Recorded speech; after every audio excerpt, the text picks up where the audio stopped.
Baiklah, Assalamualaikum warahmatullahi wabarakatuh. Puji syukur kehadirat Allah Subhanahu wa Ta'ala karena atas rahmatnya saya dapat menyelesaikan tugas presentasi kali ini. Perkenalkan, nama saya Ilham Pratama Putra dengan NIM 2505387 dari Program Studi Pendidikan Ekonomi Universitas Negeri Padang. Pada kesempatan kali ini, saya akan mempresentasikan artikel konseptual saya yang berjudul Pendidikan Berkualitas dalam Mewujudkan Sumber Daya Manusia yang Unggul untuk Pembangunan Berkelanjutan. Seperti yang kita ketahui, Sustainable Development Goals atau SDGs tujuan keempat adalah tentang pendidikan yang berkualitas. Namun, sayangnya pendidikan di Indonesia masih menghadapi berbagai tantangan. Yang pertama, masih terjadi ketimpangan akses pendidikan antara daerah perkotaan, pedesaan. Kedua, kualitas guru di daerah terpencil masih rendah. Ketiga, fasilitas belajar dan akses teknologi masih sangat terbatas. Selain itu, kita juga menghadapi krisis pembelajaran atau learning crisis. Banyak lulusan sekolah yang belum mengetahui keterampilan dasar seperti membaca, berhitung, dan berpikir kritis. Hal inilah yang menjadi latar belakang mengapa topik pendidikan berkualitas sangat penting untuk kita bahas.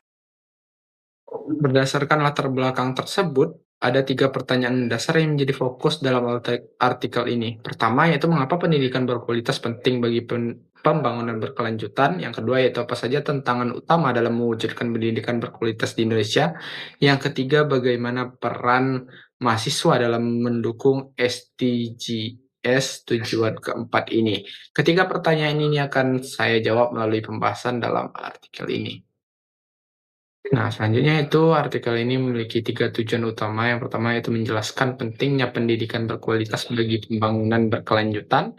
Yang kedua yaitu mengidentifikasi permasalahan utama pendidikan yang ada di Indonesia. Yang ketiga yaitu menganalisis peran mahasiswa dan berbagai pihak dalam meningkatkan mutu pendidikan. Nah, sekarang kita masuk ke ringkasan pembahasan. Bagian pertama tentang pendidikan berkualitas SGDS.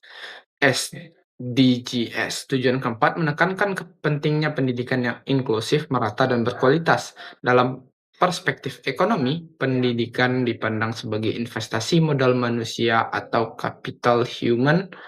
Artinya, pendidikan meningkatkan produktivitas dan daya saing tenaga kerja. Penelitian menunjukkan bahwa negara dengan sistem pendidikan yang baik cenderung memiliki tingkat kesejahteraan masyarakat yang lebih tinggi. Oleh karena itu, pendidikan berkualitas bukan hanya hak, tetapi juga kebutuhan untuk pembangunan berkelanjutan.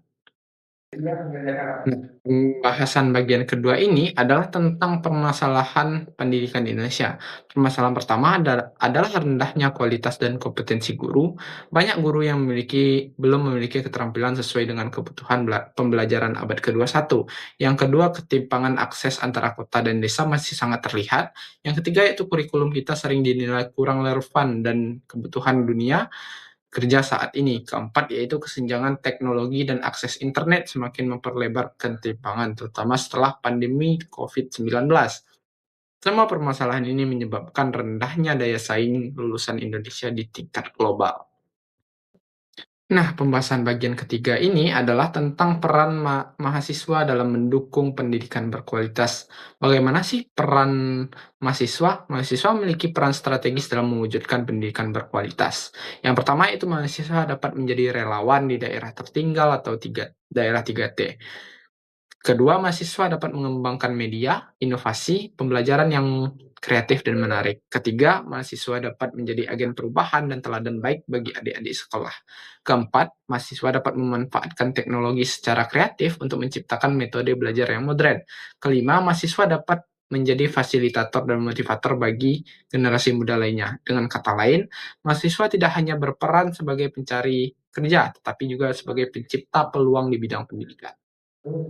Nah, dari pembahasan yang telah saya sampaikan dapat ditarik beberapa kesimpulan. Yang pertama, pendidikan berkualitas adalah fondasi utama pembangunan berkelanjutan. Yang kedua, tantangan utama pendidikan di Indonesia meliputi kualitas guru, pemerataan akses, ketersediaan fasilitas, serta relevansi kurikulum. Yang ketiga, yaitu mahasiswa memiliki peran strategis sebagai agen perubahan dalam dunia pendidikan. Yang terakhir, yaitu keberhasilan mewujudkan pendidikan berkualitas memerlukan kerjasama yang baik antara pemerintah, lembaga pendidikan, dunia usaha, dan masyarakat. Nah, mungkin demikian saja presentasi dari saya tentang pendidikan berkualitas dalam mewujudkan sumber daya manusia unggul untuk pembangunan berkelanjutan. Saya mohon maaf apabila ada kesalahan dalam penyampaian. Semoga apa yang saya sampaikan bermanfaat bagi kita semua, terutama mendukung terciptanya pendidikan yang lebih baik demi masa depan generasi muda Indonesia. Terima kasih atas perhatiannya. Wassalamualaikum warahmatullahi wabarakatuh.